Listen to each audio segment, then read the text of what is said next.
Yes, Rex Lapis's Geo-Pillar. It descended from on high this... So, what does it mean? Is he in trouble? Not necessarily. It could be a message only a specific person is meant to receive. Traveler, you alone spoke to Rex Lapis before he left. Oh, so he must be for the Traveler.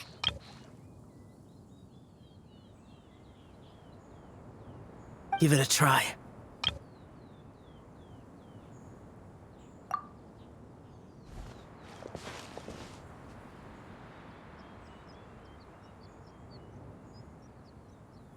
Come to the spring on Mount Qingse. I have left an entrance for you.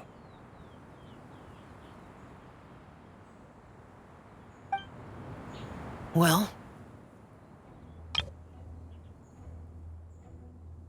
Just as one surmised, it seems that Rex Lapis will not countenance our involvement in this matter. That would not surprise me in the slightest. He's always had a soft spot for the Traveler, after all. But be that as it may, we have served Rex Lapis for millennia now. In other words, I'm sure this has nothing to do with favoritism. He's probably... That's right. So you mustn't let your guard down, even if Rex Lapis is by your side. Alright, let's get going. We'll try not to keep you all waiting.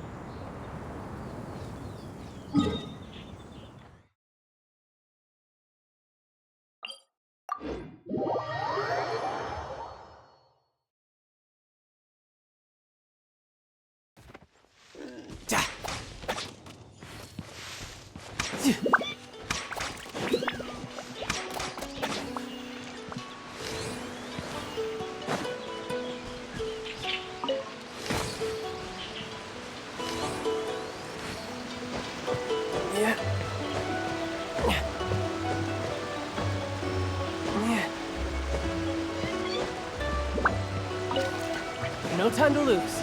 Keep your eyes peeled. They should be around here somewhere.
Who could have imagined that the once mighty Geo-Archon might end up so, sitting on a humble stool in the woods, quietly weaving moon lanterns?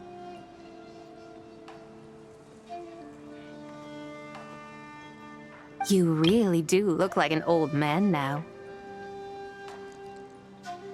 This is a Shao lantern, not a moon lantern.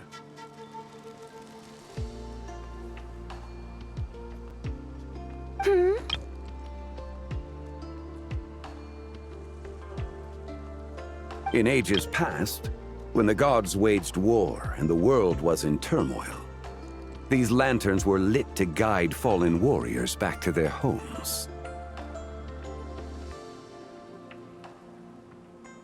Had you tarried in the mortal realm for but a little while longer, you might have become quite accustomed to them.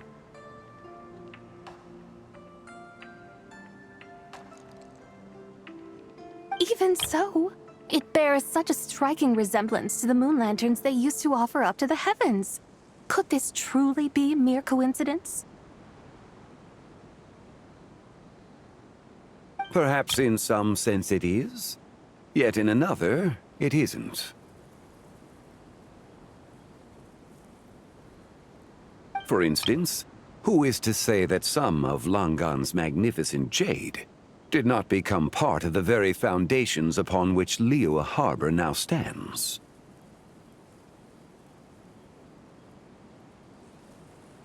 It is conceivable that this ritual was transmitted in such a manner too.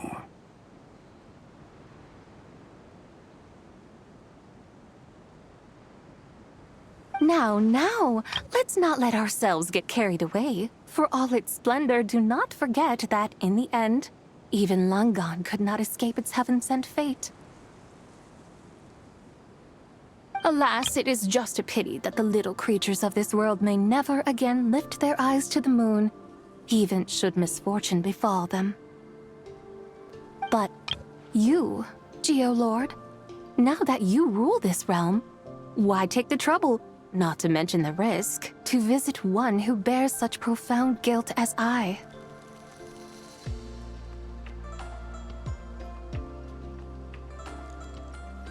Are you not afraid that you might be sullied by the curse of time that was laid upon me?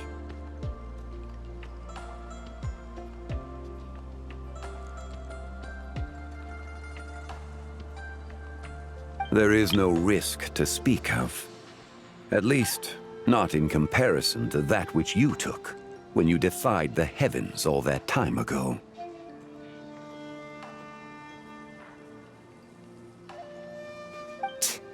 As I have stated, time and again, it was not I who defied the heavens.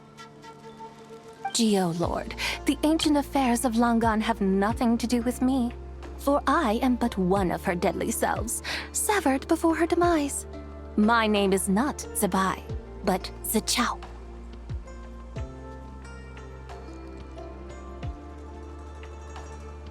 Surely you did not take us for one and the same, solely on the basis that we may all assume the form of white horses?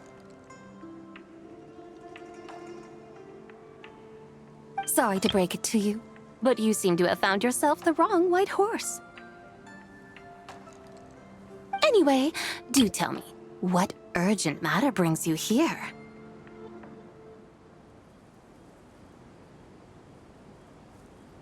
Very well, then. I have come to ask for Zibai's shade.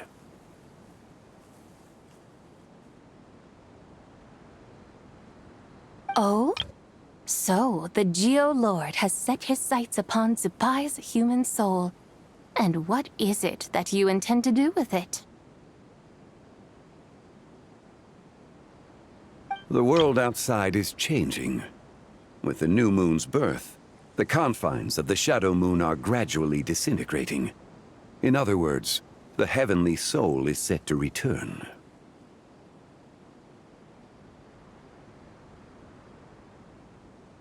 Consequently, strange phenomena have manifested within Langan's former domain, leading to the earthly soul's reappearance as well. The last of the trio, the human soul, is in your possession. Most intriguing. My intention is to gather all three together, so that an old friend may finally make her return.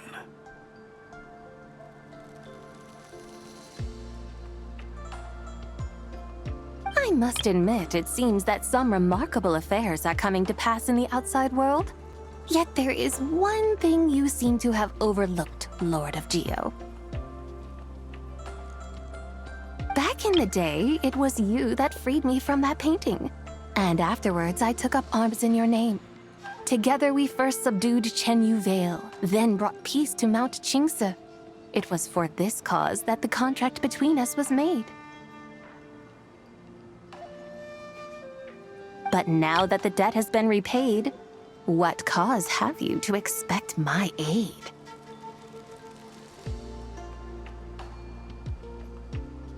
Zibai and I have long been friends.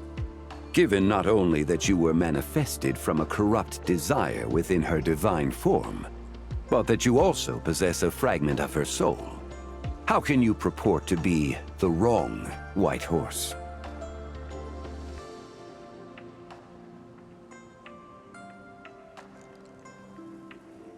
I think you'll find that we are now as separate and distinct as any two beings ever were. What once shone with radiant purity has long become dust. What you see is no longer what it was. Oh, great Lord of Geo. Should this still be unclear to you, I bid you take your leave.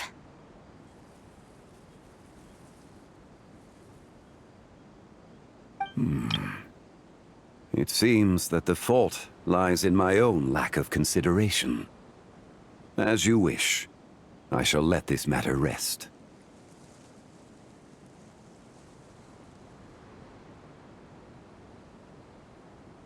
Wait!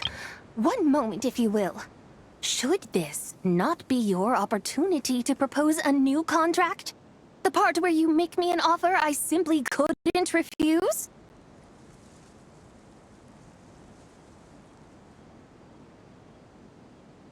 Even those puny mortals know how to haggle when striking their bargains. Should you, the famed god of contracts, not likewise strive for success through negotiation?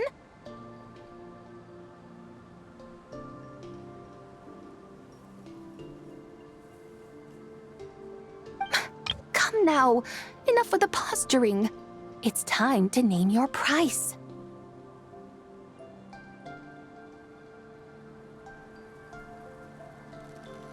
Very well. I had, in truth, prepared a new contract for your consideration.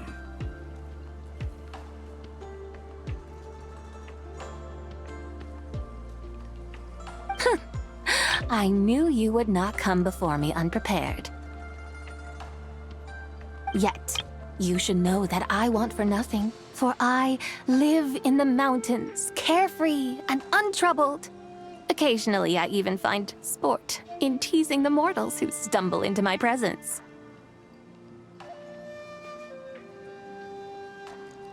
Then why persist in telling them those ancient stories? I speak of what transpired before the sky collapsed and the earth sank into itself.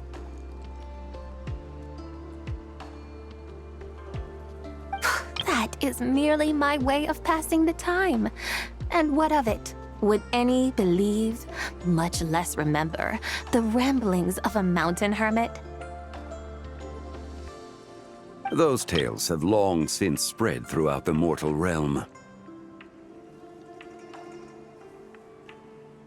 Who? Should my words prove insufficient, I invite you to see the world for yourself. To this end, I have found you a pair of trusty guides. The lantern rite is presently underway in Liyue, and should prove quite intriguing for you.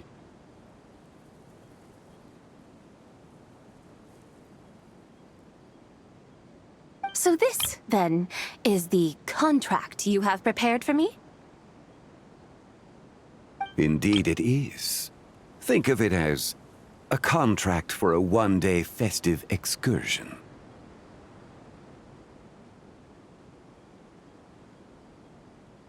Surely you do not hope to offer this in exchange for Tsubai's shade. The foundation of my very existence for a little excursion seems a little steep, wouldn't you say? Why not see for yourself? You can always decide afterwards. The final determination, of course, shall rest with you.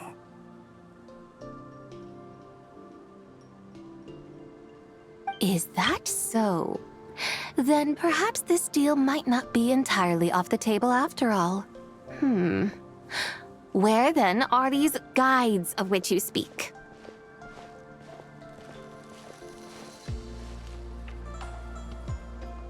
Hey, it's Young Lee! Oh, we've been looking for you everywhere. We thought you might have gone missing.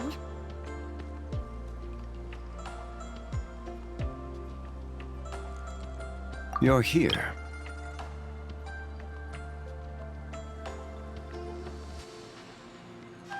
So these are my guides. Well, well. They certainly look the part, I'll give you that. Guides? Oh, you poor innocent little creatures. The benevolent Lord of Geo has sold you to me, which means that for the rest of this day, you belong to me. Sold us to you? Just what have you gotten us into, Zhongli?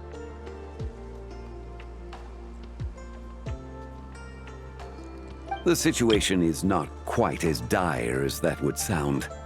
I ask only that you accompany my Adeptus friend on a tour of Liyue.